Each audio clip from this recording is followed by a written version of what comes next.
최근 러시아가 한국에 보인 행보에 일본이 굉장히 긴장하고 있습니다. 러시아는 사할린 지역 개발을 위해 한국의 주요 기업들에게 러브콜을 보내고 있는데요.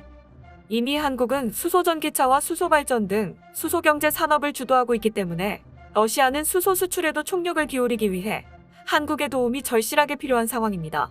이에 일본이 난리가 났습니다. 일본은 세계 최초로 액화수소 운반선을 출항시키며 러시아가 개발하고 있는 수소경제 개발을 자신들과 함께할 것이라 예상했지만 뜻밖의 한국이 말도 안 되는 액화수소 운반선 기술력을 선보인 것인데요. 러시아와 쿠릴 열도를 공동 개발하여 영토 반환을 꿈꾸던 일본은 영토 반환은커녕 쿠릴 열도가 한국에 넘어갈 것을 굉장히 우려하고 있습니다. 심지어 한국은 세계에서 가장 권위 있는 영국 성급회사로부터 기술 인증까지 받아 모든 조선업계를 깜짝 놀래키고 있습니다. 여기에 러시아는 한국의 액화수소 운반선을 기반으로 전 세계의 수소 수출을 목표로 하고 있는데 한국 기업의 개발 참여를 적극적으로 독려하고자 파격적인 인센티브와 함께 러시아가 가지고 있는 액화수소 원천 기술까지 지원하겠다고 밝혀 전 세계가 충격에 빠졌는데요.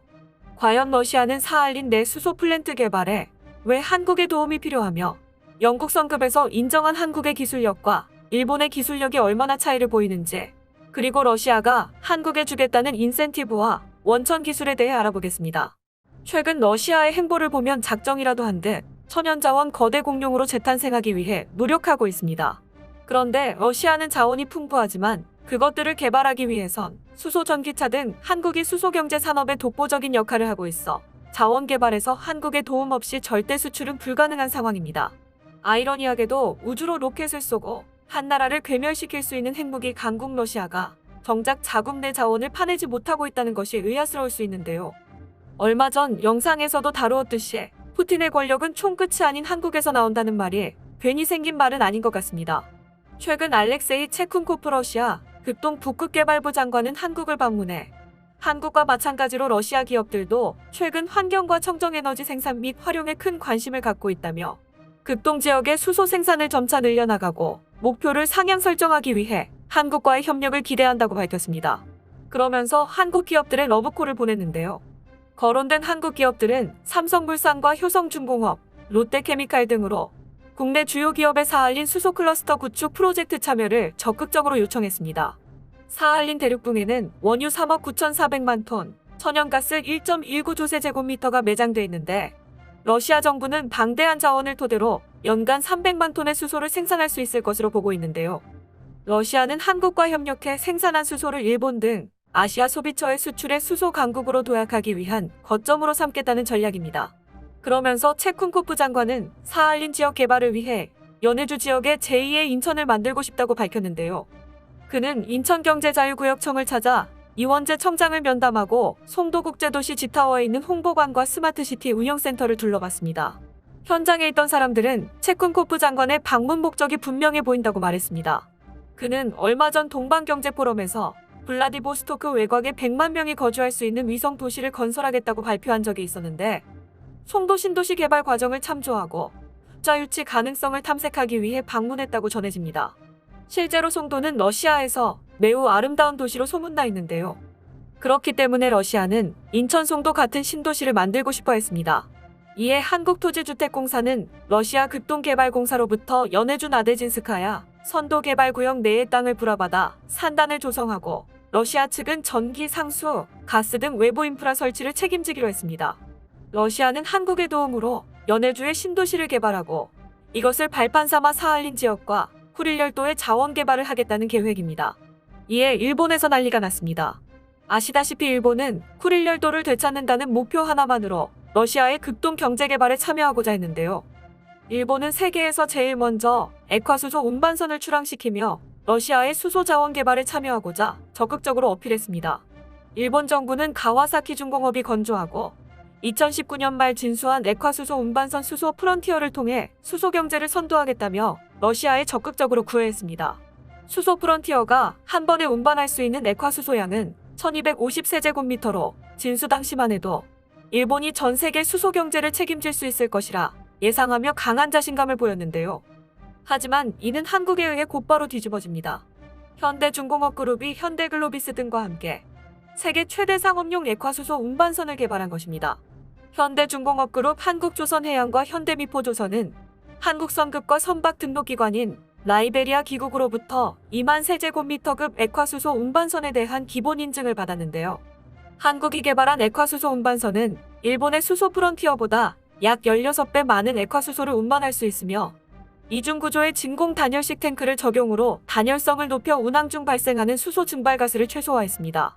또한 수소전기 추진 방식을 채택하여 탄소를 배출하는 연료 대신 수소 증발가스를 연료 전지의 연료로도 활용할 수 있는 완전 친환경 선박입니다. 대형 선박임에도 불구하고 완전 친환경 선박을 개발해낸 한국은 전 세계를 충격에 빠뜨리기에 손색 없었습니다. 문제는 현대중공업의 독주가 얼마 전 한 조선기업에 의해 무너지면서 아쉽게 세계 최대 액화수소 운반선이란 타이틀을 넘겨주게 되는데요. 현대중공업의 아성을 무너뜨린 화제의 조선기업 또한 한국의 조선사로 밝혀지며 한국이 전 세계 선박업계를 완전히 뒤집어놨습니다. 그 화제의 조선기업은 바로 삼성중공업입니다. 삼성중공업은 조선업계 최초로 멤브레인형 액화수소 저장 탱크 및 16만 세제곱미터급 액화수소 운반선을 독자 개발한 것인데요. 이는 현대중공업이 개발한 2만 세제곱미터급 액화수소 운반선보다 액화수소를 8배 많이 실을 수 있고 일본의 수소 프론티어보다 128배의 액화수소를 운반할 수 있는 능력을 가졌습니다. 이런 기록은 단순히 한국에서만 인정되는 것이 아니라 1760년에 설립된 세계에서 권위를 인정받고 있는 영국의 로이드 성급이 삼성중공업이 개발한 액화수소 운반선의 기본 인증을 하며 한국이 액화수소 운반선 분야에서 독보적인 기술력을 가졌음을 인정했습니다. 삼성중공업은 멤브레인형 액화수소 화물창을 순수 독자 기술로 개발함으로써 향후 수소 운반선 대형화 개발 경쟁에서 주도권을 가지게 되는데요. 일본은 최초 액화수소 운반선 진수에 성공했음에도 불구하고 후발주자인 한국과 초격차가 벌어져 LNG 운반선과 함께 액화수소 운반선 분야에서도 뒤처지게 됐습니다. 객관적으로 봤을 때 러시아는 아무리 일본이 최초로 액화수소 운반선을 진수했을지라도 당연히 기술력에서 압도적인 모습을 보이는 한국과 손을 잡을 수밖에 없는 상황입니다. 한국도 국가적 정책으로 추진하는 수소경제 사회 구축을 위해 러시아와 적극적인 협력 관계를 유지할 것으로 예상되는데요. 또한 한국은 러시아가 제시한 달콤한 제안에 뿌리치기 힘든 상황입니다. 체쿤코프 장관은 푸틴 러시아 대통령을 대신해 쿠릴 열도에 조성될 예정인 사업 투자자를 위해 특혜를 제공한다며 이익 부가가치, 재산, 토지, 교통 등에 대한 세금 면제를 골자로 하는 특별세제를 개발하고 있다고 밝혔습니다. 그러면서 한국의 높은 액화수소 운반선 기술력 때문에 체쿤코프 장관은 조선 부문 협력을 더욱 강조하는 모습을 보였는데요. 실제로 삼성중공업은 러시아 지베즈다 조선과 합작사를 설립, 셔틀 유조선 건조와 아크틱 LNG2 프로젝트 관리에 힘을 합치고 있습니다. 특히 일본의 반대에도 쿠릴 열도 개발에 한국을 참여시키는 등 개발을 본격화하며 쿠릴 열도에서 나오는 이익을 통해 러시아와 한국의 경제동맹이 맺어지고 있는 상황입니다. 일본은 이것에 대해 러시아가 쿠릴 열도에서 나오는 경제적 이익을 자신들이 아닌 한국과 나누는 것에 길길이 날뛰고 있는데요. 일본은 고베시에 엄청난 투자를 하며 사할린과 쿠릴 열도에서 생산되는 수소를 확보해 수소기술 세계 수도로 만들 계획을 가지고 있었지만 정작 수소 자원을 꽉 쥐고 있는 러시아는 한국과 손을 잡고 있기 때문입니다. 문제는 한국이 액화수소를 만들어내는 기술과 액화수소 저장 기술이 전무하다는 것입니다. 수소 액화 기술은 생각보다 고난도의 기술이 요구됩니다. 수소가스는 부피가 커 고압으로 압축해 단단한 탱크 혹은 트레일러에 저장하는데 압축 수준이 무려 700배에 달해 폭발 위험성과 함께 장기 저장 및 이송에도 많은 어려움을 겪고 있습니다. 액체 수소를 만들기 위해서는 수소가스를 영하 253도의 급저온으로 냉각시키고 수소가 다시 증발하지 않도록 손실 없이 최소화하면서 오랜 기간 저장하는 기술이 필요합니다. 이에 대해 김윤식 북방경제인연합회 명예회장은 액화 기술은 흉내낼 수 있더라도 보관 탱크는 70여 년 동안 완성된 것이라는 것을 강조하며 그 기술 난이도가 얼마나 높은지 시사했습니다. 그런데 최근 러시아가 한국의 수소 액화 등 수소 관련 원천 기술을 지원한다는 이야기가 돌고 있는데요. 한국이 러시아의 기술 지원을 받게 되면 로열티와 기술 이전 측면에서 다른 선진국들보다 훨씬 유리합니다. 또한 얼마 전 한국전기연구원에서 액체 수소 생산 및 장기 저장 기술을 개발했다고 발표했습니다. 전력기기연구본부 하동우골학계 박사팀은 20여 년 넘게 초전도 관련 연구 등을 통해 축적해온 극저온 냉각 기술을 응용하여 액체 수소를 효과적으로 생산하고 안전하게 장기간 저장할 수 있게 만드는 제로보이로프 기술을 개발했습니다.